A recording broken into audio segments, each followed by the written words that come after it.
welcome to today's video. I'm so glad you're here. Today we're going to be talking about how to really write a character in your novel or group of characters that people really relate to, that they love, that they hate, and how to make them feel real. Characters that people will be talking about for a long time after reading your books. So, let's go ahead and jump right into this. I will start sharing my screen. So, writing well-rounded characters. Developing well-rounded and relatable characters is, I love dragons. So it's a bit like raising a dragon from a tiny hatchling to a mighty fire-breathing beast. It takes time, it takes care, and the occasional bucket of dragon kibble and probably cleaning up some dew. It's also a bit like playing the role of a psychologist. That's probably what it's more like. So let's dive into the intricacies of the human mind so that you can craft characters that only not leap off the page, but resonate with your readers. All right. Let me see if I can find the right button. Here we go. So, in case you don't know who I am, I'm Catherine Fogelman White. I'm the author of the fantasy series Tales of the Woveland, and I co-authored the Heroes of Ravenford series. I am also a writing coach, wife, mom, dog trainer, and the occasional D&D dungeon master. I love this quote from Samuel L. Jackson. I felt like even though it wasn't talking about writing characters, it did a really good job of explaining humanity. And that's whether you are writing elves, dwarves, dragons, hobbits, furries, Doctor Who, it doesn't matter. Your character, especially your main character, is going to be learning and knowing where they come from. You are going to know where they come from. And they're going to make mistakes, but then they're also going to overcome those things to make themselves stronger. So I loved that quote. All right, so first things first, in making a good, well-rounded character, flaws make them fabulous, baby. No one wants to read about a perfect character. They have flaws, and that's what makes them interesting. I feel like in the Christian community, especially in the fantasy, whenever you try to get into Christian fantasy, Christian fiction, a lot of amateur authors tend to make the perfect Gary, Mary Sue character, and because they're trying to make them the absolute shining example. Don't do that. Nobody wants to read about a character who's perfect at everything and is just the awesome example. So give your characters quirks, give them insecurities and weaknesses. Humanistic psychology suggests that embracing our imperfections leads to personal growth. I know that's worked for me. So apply this to your characters by giving them flaws. These imperfections not only make them relatable, but also provide opportunities for character development and transformation. Not transportation, transformation. So maybe your knight in shining armor has a fear of spiders and also like has a hero complex so that he thinks he can't be afraid of anything. Or your valiant princess can't cook to save her kingdom and maybe she lies about it. I can't help but think of that character in The Help, that she wanted to cook good meals for her husband, so she hired a maid, Minnie, to come in and help her cook. That cracked me up all the time. She couldn't cook to save her life, so she was going to hire somebody and then lie and say that it was her cooking. So quirks like that humanize your characters and really make them relatable. And one of the best ways to find out, to learn the good quirks and really what can make your characters relatable, is go read your favorite books, go watch your favorite movies with your favorite characters in them and find out, analyze it, tear it apart, figure out what makes you love those characters. So backstory. Backstory is so important, and you don't have to get all of the backstory into your novel, but if you have it written down, you understand your character's backstory, you're going to understand so many things about them that we're going to get into. So, about their motivations and their emotions and their relationships with people. That backstory is so important. Readers don't need to know everything, but you need to know everything. And I feel like this is where a lot of young amateur authors fall short. They give them a tragic backstory like Batman, but then they don't really fill in what were their family dynamics or anything. So your character's backstory influences their choices that they're going to make in the novel. So you want to make it rich, create a rich past for them. Where were they born? What childhood traumas or triumphs did they experience? Are they running from their past or embracing it? Freudian psychology, I think I said that right, emphasizes the importance of early experiences in shaping an individual. So apply this concept to your characters by delving into their past. What childhood events, traumas, or triumphs have they influenced or have they experienced that has influenced who they are today? Those experiences are the roots that anchor your characters in the soil of relatability. Those details add depth and help readers connect with your characters on a deeper level. So make sure you hammer out that backstory, write it out in a separate document, figure out who your character really is. And moving on here, motivations and goals. This is where I see so many books fall apart, is in the motivations and goals department. So your character, for good motivation, well, let's just break this down, okay? So Maslow's hierarchy of needs suggests that individuals are motivated by a pyramid of needs. So there's psychological, safety, love and belonging, esteem, and self-actualization, self-awareness, basically.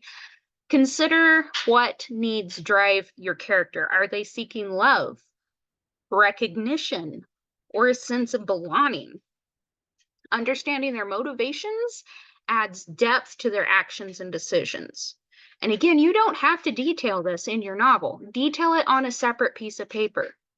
Let your readers figure this out subconsciously as they're reading. So I recommend you never detail your character's motivations and goals. And those honestly make the best stories. But you want to make sure that they have clear motivations for you and throughout the story. Because those motivations and goals influence their actions and decisions, and it's what propels them through the story. Without motivation, they're like a fish without water. So the book Save the Cat writes a novel is the best at explaining this. I highly recommend that book, and I will have a link in the description below. So please go get that book, read it a dozen times. It's fun to read. It has so many good examples. It really breaks this down. It's so good. So, but to very quickly break this down, your character wants this. So they must do this to get it. But usually they don't get that because this is what they need. So let's use Bilbo Baggins as an example in The Hobbit. Everybody at this point has either read or watched The Hobbit. If you haven't, please do. Please go read the book. It is so good. The movies, I like the movies, but some people didn't. But the book's a classic. Go read it. So Bilbo Baggins seems happy in his comfort zone, but there's always a little, you can tell at the beginning, there is a little, not unhappiness, but discontentment, just a little bit. And he's just in his zone. He's in a rut, and he thinks he likes it there. But there's always like this little underlying discontentment and he's so much more superior to the other hobbits. Then this wizard shows up and knocks him straight out of his comfort zone. Through the rest of the book, most of it, he thinks he wants one thing. His goal is to get back to his hobbit hole, to his food, to his dishes, to his plain clothes, to his happy, normal, unexciting little life. To do that, he must go on this adventure and become the burglar. He has to become brave. He has to do all these things that he doesn't want to do so that he can get back to where he wants to be at. And in the process of all of that, he finds out that he really wasn't happy there, that his motivation for doing all of this really was not to get back to his hobbit hole.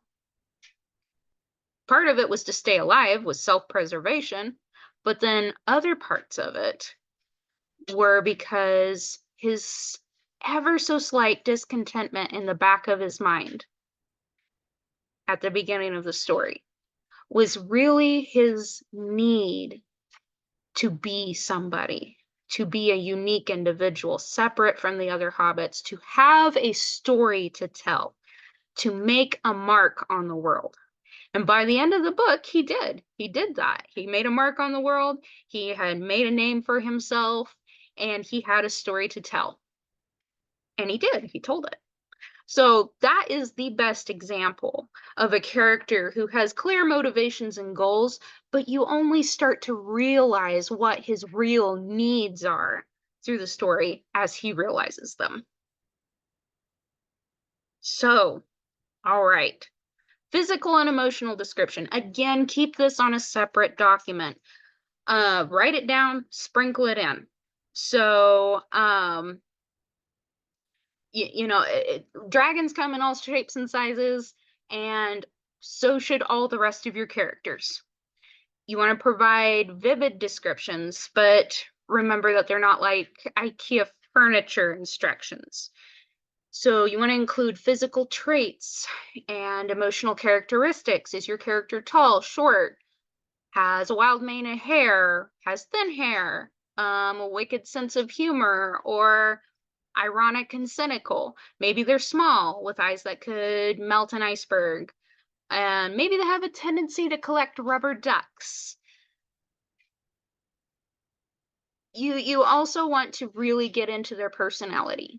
The big 5 personality traits, openness, let's see if I can remember all these, conscientiousness, extroversion, agreeableness, and neuroticism offer a framework for characterizing personalities. There are no end to personality tests out there either. And I run my characters through personality tests.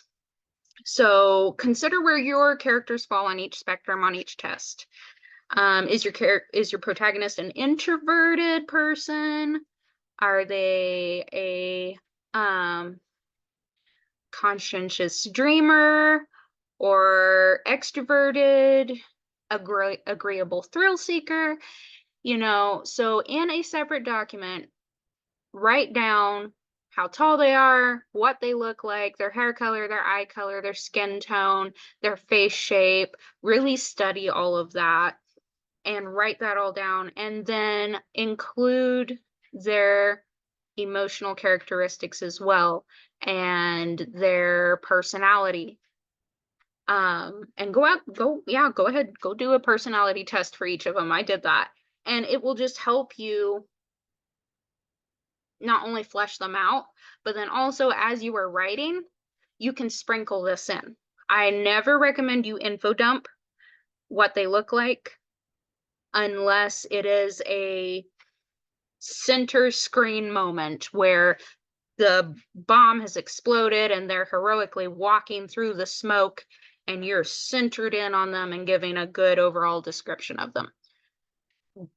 That's not normally how it's done. I usually sprinkle it in as they're taking action, as I'm showing their life. So like for a farm girl, we'll use her for example. My main character, my main character's love interest started out as a farm girl, and I was showing her work through her chores, her morning chores. And as she would do that, she like stopped to braid her golden hair into, braid it up and put on a dress. And then, like, whenever he met her, then I talked about how he looked into her green eyes and stuff. So over time, I gave the readers more info about what she looked like. I did the same with all of my other characters, unless it's a spotlight moment, which is usually what I use for monsters when introducing a monster. I sprinkle the descriptions in. And then, of course, their emotional characteristics and their personality come out throughout the rest of the story. I keep all of this in a single document. So each character, I put their name, all of this stuff, so that when I'm writing, I can go back and see, on this particular document, okay, who has brown eyes, who has blue eyes, so that I am less likely to get that mixed up. And then if I'm in a position while I'm writing a scene that I'm like, how is this character going to react to this? I can go back to that other document and look at their personality trait and their emotional description and decide easier how they're going to react. So that's my experience there.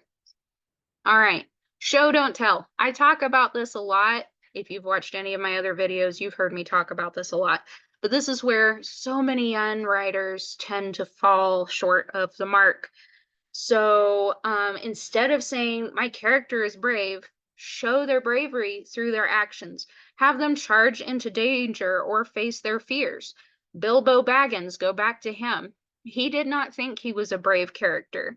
He underestimated himself all the time. But then the author, J.R.R. Tolkien, was constantly showing Bilbo as being the guy who was taking the lead, taking charge, being the first one to walk into the face of danger and deal with things, saving his friends and stuff.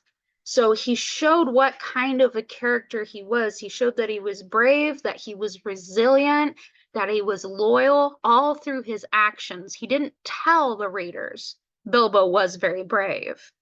Bilbo said he wasn't brave, but he actually was very brave. That's for children's books. You can put that in children's books. But in older books, young adult, new adult, adult, you want to show the reader how they were brave. So, dialogue and voice. You got to make sure this is distinct and true to their personality. That their voice is their unique roar, their fiery breath. And once you have those character descriptions and those emotional descriptions and personality descriptions written down, this should come a lot easier too. I also recommend you put this in their description profile so that you make sure it's distinct and true to them. So the snarky sidekick should have a completely different tone than the stoic wizard. And like my main character, he keeps things very succinct, short, and to the point. He acts like anything he says can and will be used against him. Whereas his love interest tends to start speaking in the middle of a thought. So you don't, or the people listening to her don't exactly know where she's coming from all the time. She also speaks a lot from her emotions and tends to get very passionate, to put it kindly. And she will tend to have huge blocks of thought process and then blurt out something very emotional. So dialogue is where your character's personality shines. Sprinkle it with some humor, irony, and wit, and just let them shine through with their personality. Don't worry too much about giving them a unique accent, because I will see that also with a lot of young amateur writers, that unique means they have to have an accent. Don't do that unless it is a side character that does not have large blocks of dialogue that they have to go through.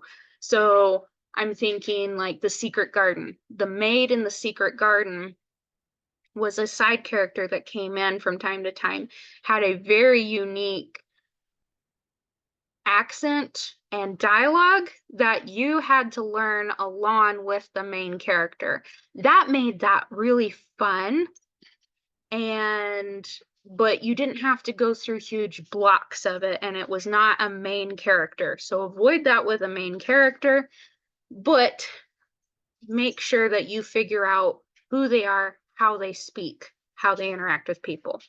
And speaking of interacting with people, here we go with relationships. Relationships, the relationships that the characters have should reveal more about them. The way they treat others can highlight their personality and growth throughout the story. So, how do they interact with their sidekicks or their allies or their rivals? They're going to interact differently with all of those people. What was their family dynamics? What role did they play in their family? How do they act out in public versus alone with their friends? Um, Social cognitive theory emphasizes the role of observational learning and socialization. So, how have your characters been influenced by their environment, their peers, or their role models? So understanding these social dynamics adds layers to their behavior and helps readers connect with their struggles and triumphs. So for my main character in Tales of the Woven, part of the reason why he speaks so succinctly and keeps things very short and to the point is because he grew up in an environment, in a very racist environment.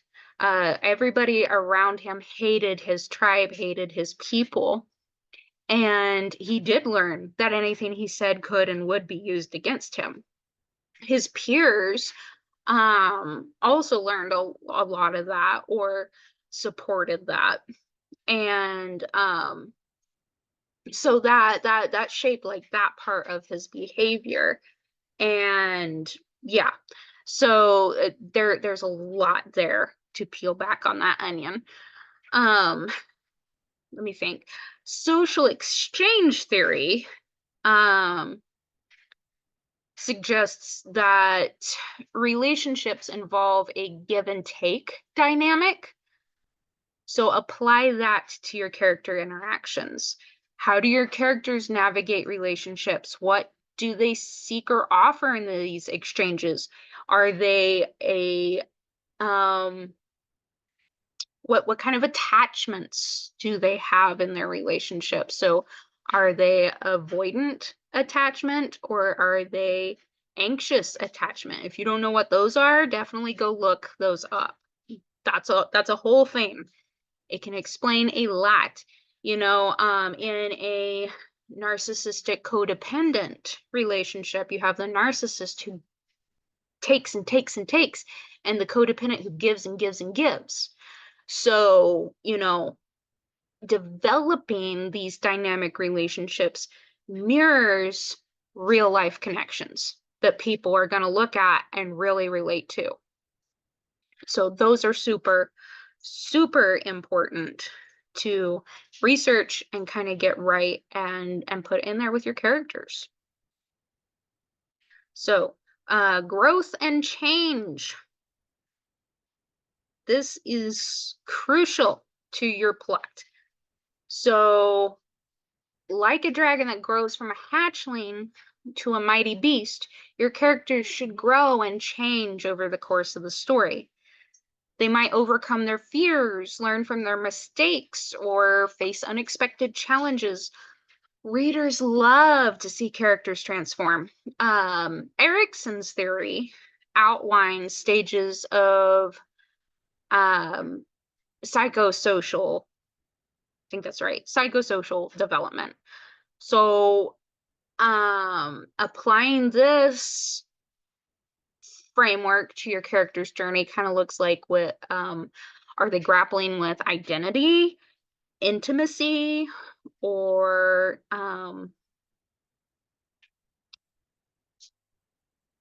generativity? Tracking their growth allows readers to witness the evolution of relatable three-dimensional characters.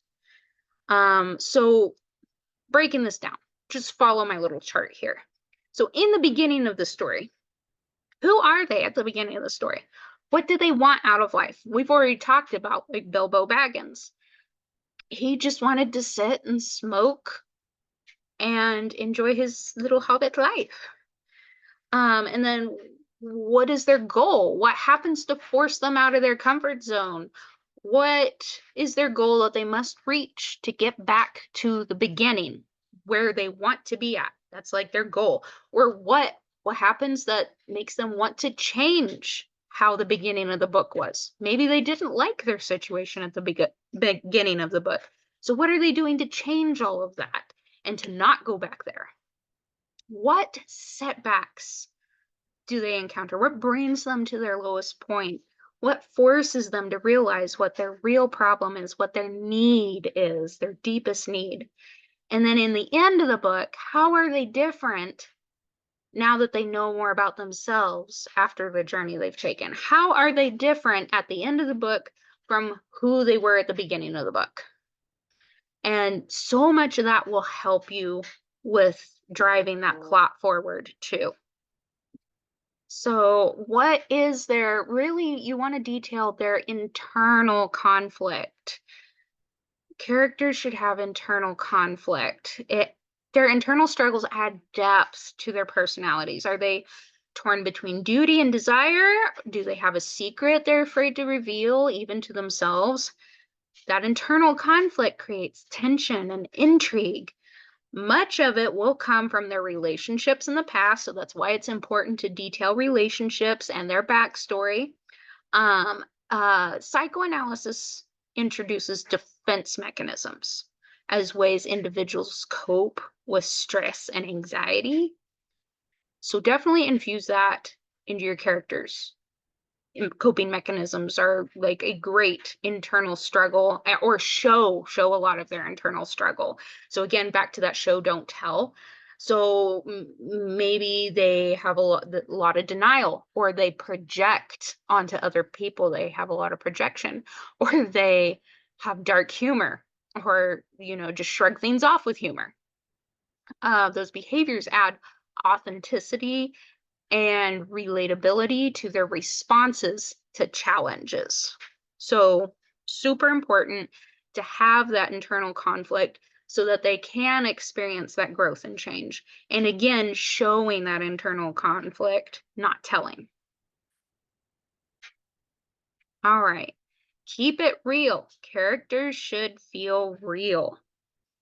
Even in the most fantastical settings, your characters should feel real. Like your dog's breath in your face. If you've ever experienced that, you know what I'm talking about. It should feel real. Readers should connect with the characters' emotions and dilemmas and triumphs. They should make sure your characters, or you should make sure that your characters respond authentically to the challenges that they face. So, whether they're battling a dragon or their own inner demons, the authenticity of their reactions will keep readers engaged.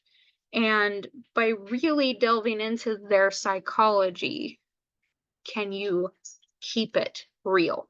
Understanding how humans think, how humans work, how they are wired makes a huge difference on your characters. You will write such fantastic characters, I promise. So, and with that, thank you. Thank you for watching. This is the magical recipe.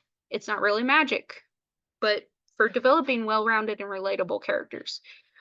In crafting characters, think of yourself as a literary therapist of sorts, peeling back the layers of the onion of their psyche. The more you understand the psychology behind their actions, the more genuine and relatable they become to your readers. So now, go forth. Create characters worthy of their own epic quests. And remember to feed your inner dragon writer with plenty of inspiration and just keep writing.